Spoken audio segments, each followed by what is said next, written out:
standing up in McKinney. This is According to Kells, episode 692, coming to you on the 18th of September, the year of our Lord 2024. And it's late. I know. We'll be fine because I'm not going anywhere now. Well, at least for tonight.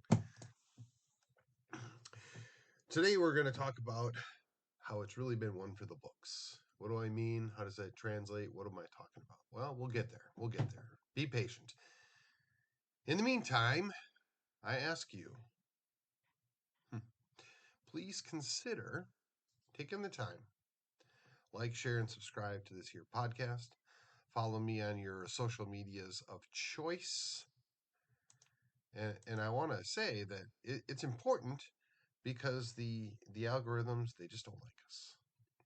And it's okay. Don't get beaten down. Don't worry about it. It's just kind of the way it is. We made peace with that a long time ago. And with that, let's get on with the show. So, if you've been paying attention at all to the national news, which, look, I know I have tried my darndest to keep this as Texas-centric and as local as possible, but sometimes you can't help but have to take in what's going on in the world around us. So we're going to talk briefly about a few issues that have played out in the world around us, and then we're going to discuss what the implications are of that for right here in our beloved Texas. So you may have heard that there was in the neighborhood of 3,000 pagers that detonated, for lack of a better term. The folks in Hezbollah ended up with damaged hands, fingers, eyes, faces. On the one hand, it's real easy to say they were terrorists and I don't feel bad about them. On the other hand, it's entirely possible that some of those folks didn't really do anything terroristic. They may have been involved, they may have been supporters, but they didn't necessarily do anything to justify that action. And I know that that's an unpopular opinion. And again, don't get me wrong, I'm not losing any sleep over it. It is a dirty, nasty war. It's been going on since long before I came along. And as you may have been told a few times, it'll be going on until the Lord comes back. So, we want peace. We're supposed to pray for peace. We're supposed to encourage people to do peaceful things. But that, notwithstanding, is beyond our control.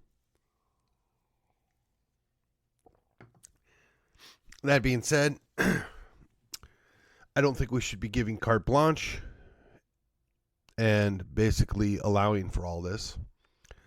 Then my understanding is, additionally to the approximately 3,000 pagers, there is an unknown number of walkie-talkies that had a similar fate. Now,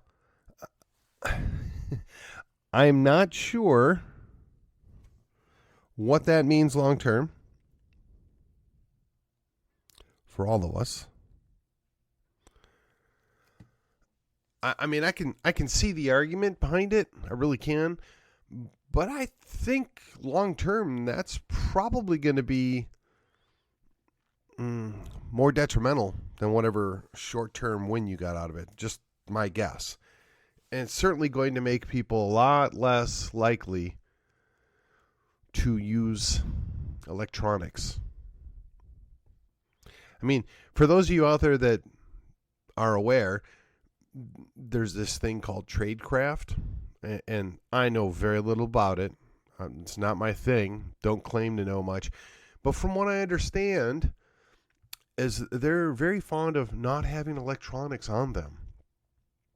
And the theory is that pagers are so low tech that it wouldn't be an issue, or perhaps walkie-talkies, because of their limited range, wouldn't be an issue.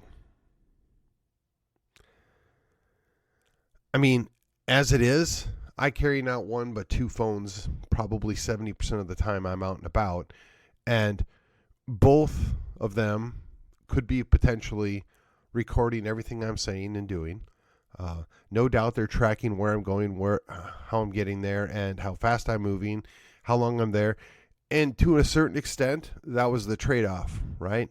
You got yourself an Apple phone because it does all these wonderful things. Yeah, but it doesn't work for you, right? We all know that now, right? To say nothing of the fact that if one of the alphabet agencies wants to track what you're doing, even if they don't use your phone, it's not that hard. Now, myself, I'm fairly certain that I'm not even a blip on their radar screen. Little old me is not a threat to anything in the national security state. But I know there are people out there that could legitimately be classified as that. And they probably have every bit of their life compromised. And if you doubt me, just look at a guy like Steve Bannon, right? Just saying. And I want to be clear. This isn't necessarily about right or left. It's clearly more about right and wrong, right? We have a Fourth Amendment that's supposed to respect the right to privacy, to guarantee that the federal government is not going to interfere with that. But clearly, they don't care about that, right? Much like the rest of the Bill of Rights. In fact, earlier today I had thought to myself, I might want to take the day and go through the Constitution in light of the fact that it was Constitution Day yesterday, and just go through the various sections that really are no longer valid. But I didn't want to be a downer, right? I wanted to stay a little more upbeat and certainly a little more circumspect, because all is not wrong. All is not, in the toilet, if you will. There are good things. There are things that have potentially turned for us. So we can't always dwell on the negative. And I'll tell you, I know firsthand, it's very easy to go there and stay there. But at the end of the day, you have to look at yourself in the mirror and say, is this really what I want to be doing? Is this really what God intends for me? Is this doing my family any good? Is this a net positive or a wise investment? So while myself, I might spend far more time in the political arena than is probably wise, certainly is not preferable to my family, I believe that I'm standing the gap. I believe that I'm making a difference. I believe there are plenty of you out there, too, that could and should be standing in the gap and making a difference. I don't explicitly know what that difference is or where you should be standing. I'm a big proponent of all things local, right? But what's ironic to me about that is the all thing local is I was listening to a guy earlier this week that was being interviewed by Doug Hagman. And if you don't know who that is, it's the Hagman Report, HagmanPI.com, I believe. Well worth your time. And honestly, I do not remember the guy's name, but it was earlier in the week, and he's from Chicago. And he was talking about the fact that he was one of those school board dads, right? A school board dad that also happened to be in Washington, D.C. on that fateful day. Now, he did not cross any lines. He did not go anywhere he ought not to have gone other than be in the city itself. And he was deemed a security risk. His entire family was a security risk. And it wasn't until the intervention of several congressmen that he got his life back. And all he did was stand up for kids in his school district back home. I mean, that's the only thing legitimate that they could be upset about him for. So when you say it can't happen, when you say it doesn't matter, it does. It does. Now, there's a whole lot of us that don't want our lives upended. There's a whole lot of us that, while things aren't perfect, we kind of like our lives the way they are. We don't want to destroy them. We don't want to throw them away for a political issue. But let me assure you, most of these issues transcend the political angle, right? It's right and it's wrong. It's good and it's evil. I have a little more on that, but I want to finish up where I was going previously. And that is, so when you're carrying your electronic instruments, when you're tracking your every move and everything you do, keep in mind you are providing evidence for your future trial. Now, I know they make bags that you can put your phones in that block all the signals. I know they make all sorts of things like that. And, maybe that's true and it's necessary for you. I don't know.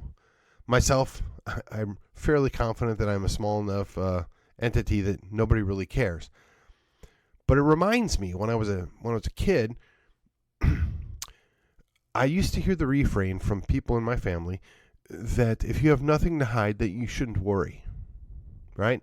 You shouldn't worry if they want to search your home. You shouldn't worry if they want to search your car. You shouldn't worry if they're listening to your phone calls. You shouldn't worry if they're looking in your email, because after all, you have nothing to hide, right? Well, no, that's not the way it works. I mean, these are directly connected. The whole reason that the terrorists, if you will, or a terror organization, if you will, or insurgents went to low-tech gear is to get away from corrupted high-tech gear. So I would like to point out, it is entirely possible that we could end up going back to functioning like, 1982, right? Using landlines, meeting in person, leaving your cell phone at home, right? I don't know what to tell you. I hope it doesn't come to that. I sincerely hope there's nobody involved in criminal activities that would justify going to such lengths as, avoiding detection. Because, again, there's a part of me that completely understands, hey, I've got a phone on me. If somebody really wants to see where I've been, it's not that hard to find it, right? And I haven't done anything wrong, but then the secondary portion of that is, but I have my rights. I have the protections that the Constitution is supposed to afford me, that I'm not going to be tracked, I'm not going to be invaded, I'm not going to have people looking into things without a warrant, without a probable cause. And here we are. Everything we do is potentially available to be used against us. And with the amount of laws and dictates put upon us, it's very likely that we're guilty of multiple laws a day. I mean, there's several books written on this phenomena, right? I think the first one I ever heard of was 3 felonies a day. I imagine at this point it's a lot higher than that. So you got to ask yourself, do you want to continue to incriminate yourself? Now, again, I'll be honest. I don't think I'm a threat. I don't think I've done anything that would incriminate me for anything that would be worthy of anybody's time. But that being said, I'm not naive enough to believe that things can't be twisted and manipulated to be used against me. I mean, I've seen that right here in the local level. It should be a small thing. It should be long done, gone, and over with, but it's not. And it's very frustrating because it's clear what it is. But, you've got yourself a, let's just say, an interesting situation where yours truly is still sorting it out. I don't want to get any more details, sorry. All right, so let's go back. Well, back. We'll return to where the direction I was going before. When we have this idea of individual liberties, we have this idea of constitutional protections, we have this idea that we're supposed to be standing and doing the right thing. Now, I want to be clear here. I'm going to truncate what I'm going to say because I think on Friday, or Friday's episode, I should say, we'll spend quite a bit of time talking about the Constitution, where it is and where it could be. But for the purposes of this, as I have said time and time again, when the churches are silent, we lose. When people refuse to stand up for the small things, the atrocities come, right? The notion that all it takes for evil to triumph is for good men to do nothing. That can all be true, and it can all be just creative sound bites, but that's the world we're in right now. They have moved the Overton window so far over. They have triumphantly dispensed with so many rights and so many protections that we've had, and it's gone on for over a century. At this point, probably a century and a half, closer to 2 centuries. And I can't help but look back at this and consider, is this what was intended? Is this the outcome that was ultimately desired? Now, I can't imagine that Alexander Hamilton would be excited about where we're at right now. I mean, as much as a big government guy as he was in, 1780s, I don't think he would actually have been okay with this. I can't imagine that John Adams would be okay with this. Yet, probably, 90% of the evangelical pastors out there are perfectly fine with where we're at today. They say nothing. They do nothing. I mean, my wife showed me a video of, I think it's, Jeffers. I think it's Jeffers out of Prestonwood Baptist Church, which is one of the largest churches in Texas, and it's right down the road in Plano. And he clearly states that you can't call yourself a Christian and support the actions that are being proposed by this candidate.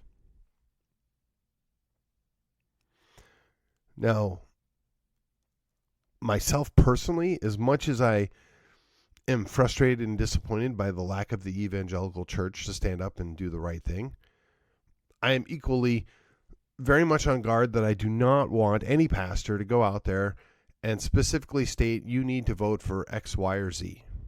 In fact, I would be hard-pressed to justify a pastor going up and arguing that you need to vote for Trump.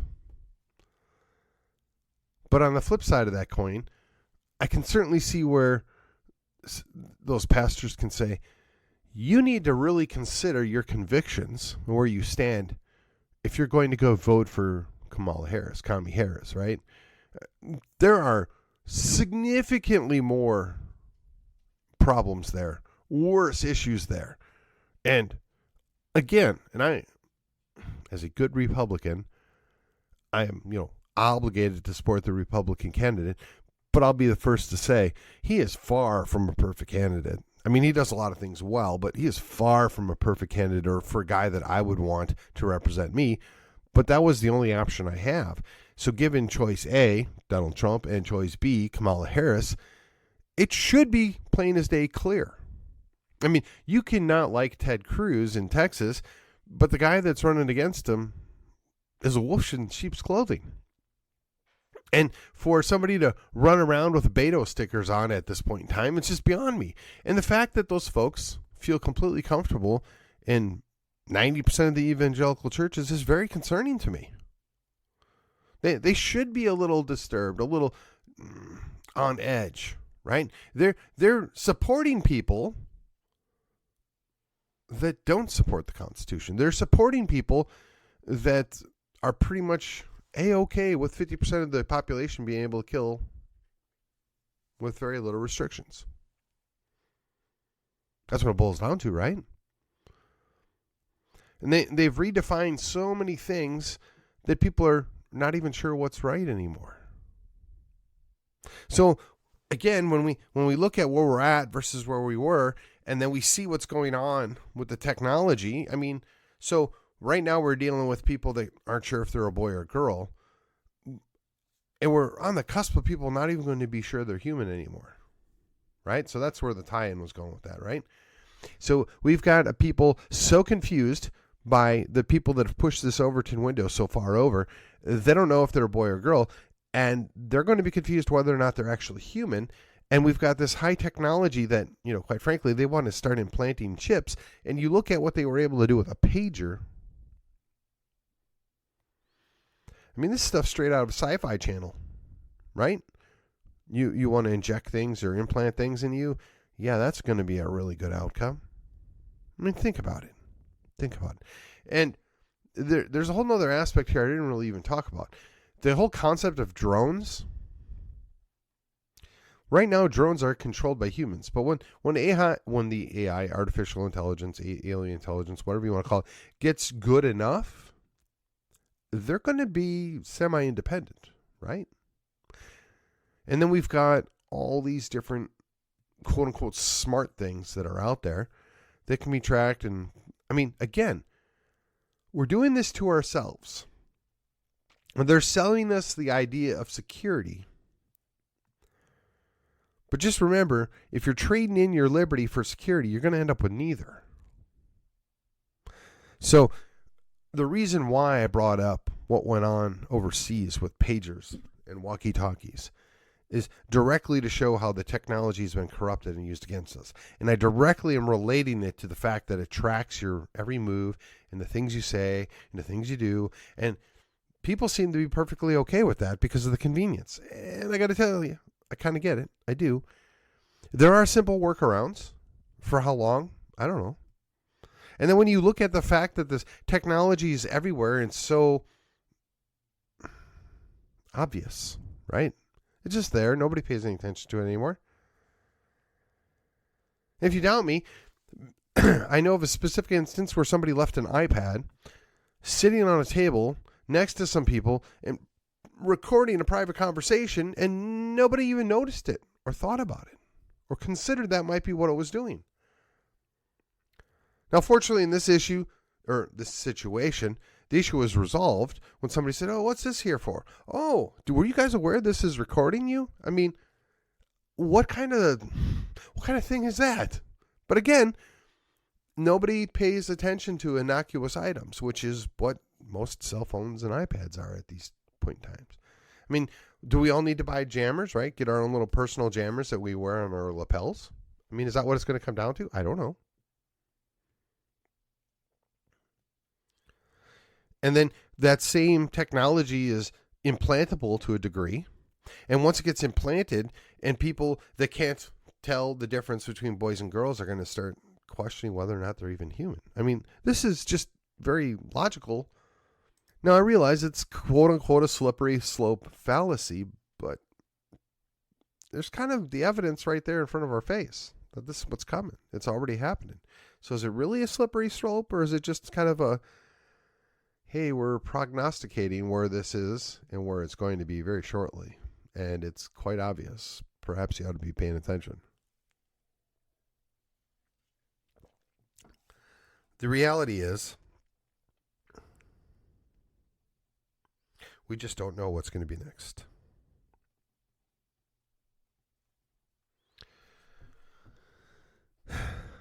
I mean,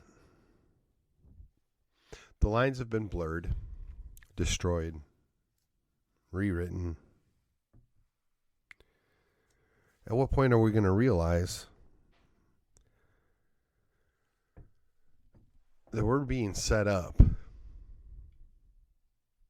to be compromised, thoroughly compromised? I mean, again, avoiding the rabbit hole here, right? Don't need to go into all the motivations or the long-term outcomes or the machinations behind closed doors.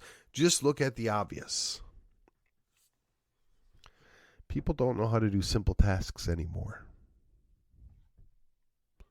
Basic manual labor jobs. The American people generally are out of luck. They don't know where food comes from. They don't know what the animals are for. The livestock, I should say. Apparently, they're perfectly okay with eating house cats and geese in the pond, but hey, strange world we live in, isn't it, folks? But the idea that they don't realize that plants turn into potatoes or corn or beets, or trees bring fruit and nuts, it's completely lost. That cows are the source of beef and pigs, bacon and ham, and, goats, I guess, is chevron. There's a nice Spanish term I heard for it, and I cannot remember what it is. And I mean, of course, there's lamb, right, from the sheep. And these products exist, and these are things that we've mastered 2,000 plus years ago. How to do these things, how to take care of these things, what to do with them.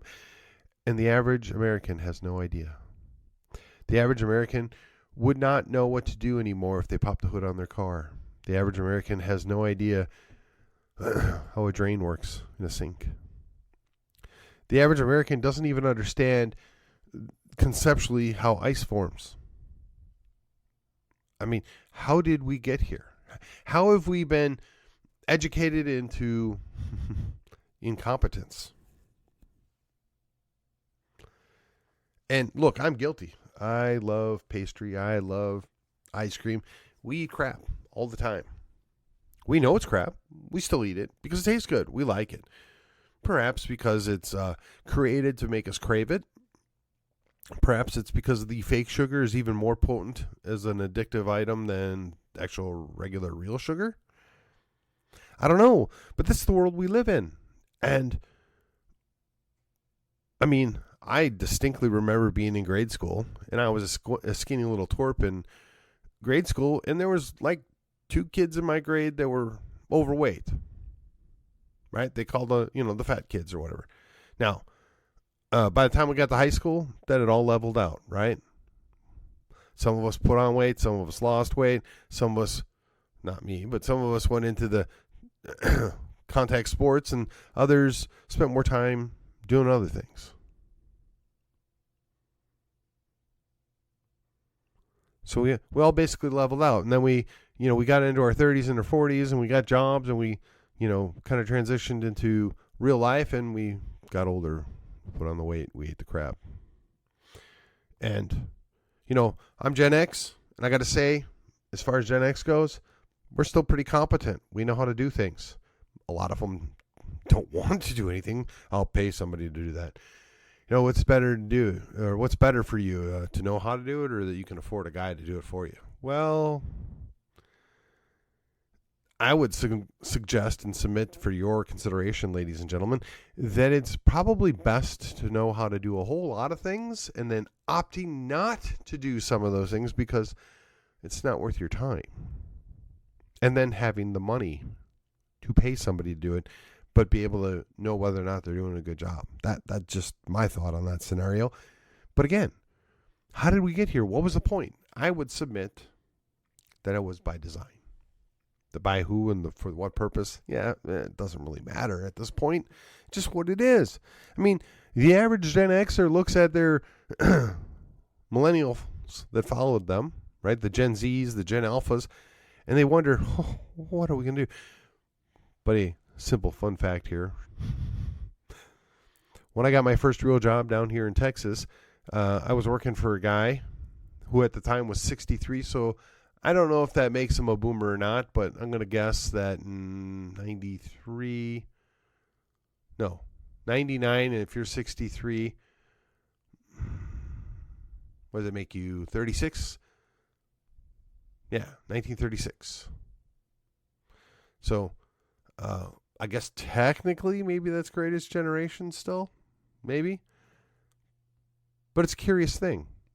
He was really quick to dismiss Gen X. He was really quick to dismiss the younger generation that we weren't interested in doing things. We didn't know what to do. And I always used to tell him, that might be true for some of my people, but I'm not one of them. So all is not lost. There are plenty of things we can do to turn this back.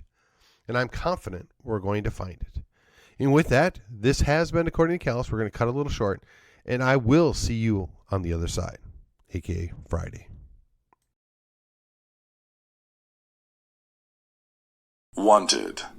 Young men to rebuild Western civilization. Must be unafraid of pain, blisters, intellectual rigor, and a lifetime of long shifts with swords and shovels, digging ditches, repelling invaders, and reading stacks of books taller than their fathers. Must be impervious to manipulative women of all sorts, giggling virgins, cyber skanks, and even full cauldrons of Karens or hand-wringing clergy, but always seeking to hear and heed the words of Lady Wisdom. Immune to the leadership of hypocrites and LARPing online masculinitods, unaffected by abusive authorities, petty professors, and all brokers of official respectability. Willing to hoist the Jolly Roger and Johnny Cash's favorite finger whenever faced with idolatry. Long-suffering joy and determination required. Must be willing to dwell among the tombs and graves of the long dead, seeking truths that cannot die. Exhaustion, guaranteed. Conflict, guaranteed. Mortality, guaranteed. New St. Andrews College. Liberal arts for the undaunted.